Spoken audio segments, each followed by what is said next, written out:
Hello, good afternoon झालेली आहे. Actually खरं तर आज आमचा लग्नाचा वाढदिवस आहे, पण सकाळपासून नुसतीच गडबड चालू आहे आणि काही स्पेशल असं काहीच नाही आहे. रोजचंच आपलं जेवण आहे. भेंड्याची भाजी आहे, मटकीची भाजी सकाळी टिफिनला केली होती ती. एक सॅलडमध्ये बीट आहे, चपाती आहे आणि खीर, दत्त जयंतीला खीर केली होती ती आहे आणि वरण भात.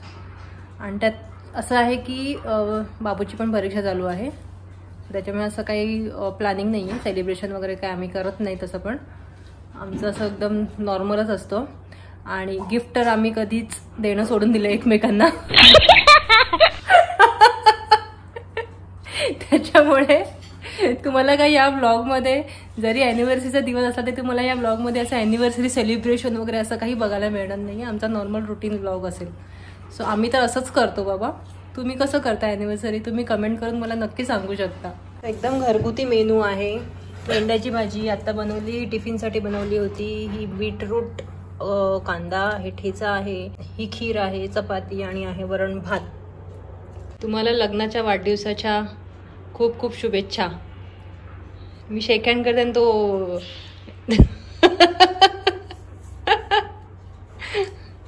कसं वाटतंय तुला माझ्यासोबत संसार करून? मग काय बोलू, शब्दच उडत नाही तोंडात.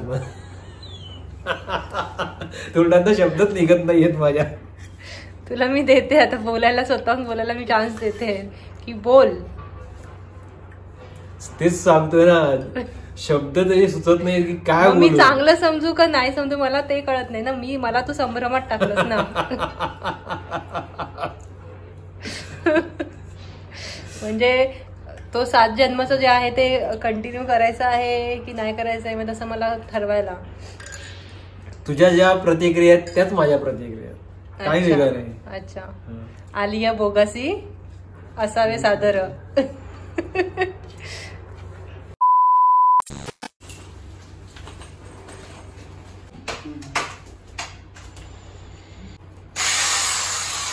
सेंटर देख लो बराबर से. देख लो.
फायनली झालेलं आहे. हे इथे फिक्स झालं.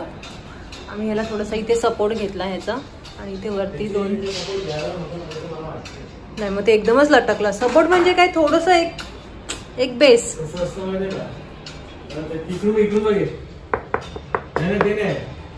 आता आम्ही त्याला मस्तपैकी सेट करतो आणि एक तुम्हाला फायनल लुक देतो.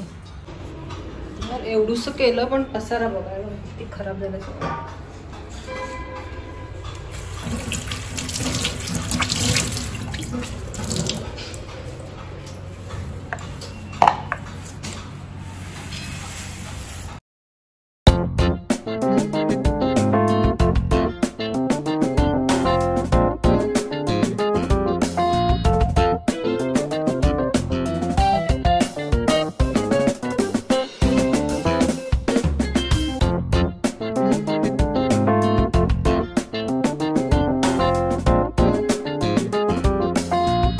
आणि तुम्हाला हे माहीतच असेल, जेव्हा आम्ही हे घेतलं होतं ना, मी हे कडधान्यासाठी घेतलं होतं, पण ते ना मिक्सअप होतात, खाली ना मिक्सअप होतात ते कडधान्य वगैरे. सो आता आम्ही ठरवलं आहे की ह्याच्यामध्ये फक्त मूग डाळ आणि तूर डाळ आणि मध्ये तांदूळ एवढंच ठेवायचं.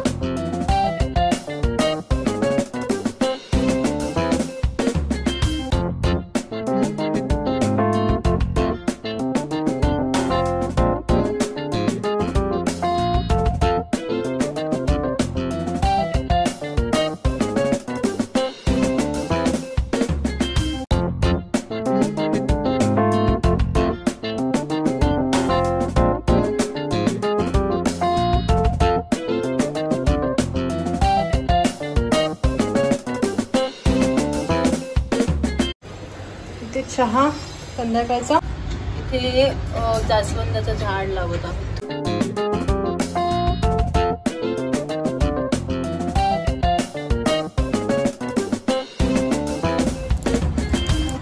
मला सेलो टेप लावलेली आहे म्हणजे यामध्ये हवा नाही गेली पाहिजे. कुठे कोपऱ्यात ठेवणार आता? जास्त ऊन येणार नाही असं कोपऱ्यात ठेवायला दे.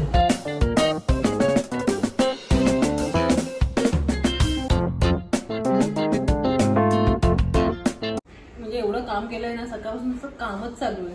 आता कुठे निवांत वेळ मिळाला, नुसतं गरमागरम आल्याचा चहा ठेवलाय, थोडंसं तर बसतोय.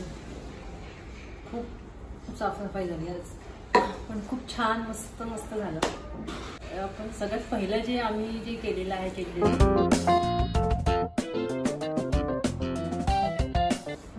केदारनाथचं आहे. हे आम्ही नव्हतं केलं, आम्हाला कोणीतरी दिलं होतं. हे 3 बुद्धा जे सध्या खूप ट्रेंडिंगला आहे.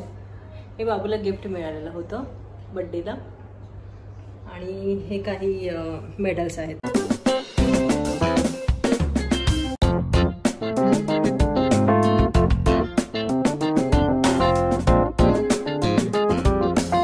आहे आमच्या किचनचा फायनल लुक. हा एरिया जो आहे हा किती क्लीन आणि क्लिअर झालेला आहे. आणि ओपन किचन असल्यामुळे मी इथे किचनमध्ये उभं राहून TV बघते. मला ना आता ह्या ओपन किचनची एवढी सवय झाली आहे की काम करता करता मग TV बघायचा. त्याच्यामुळे किचनमध्ये असून सुद्धा बोर नाही वाटत. लिव्हिंगमध्ये पण कोण बसलं असेल तर मग कंटिन्यू आपण बोलू शकतो. इवन गेस्ट पण कोणी असतील तर, म्हणजे आमचं असं आहे ना. सो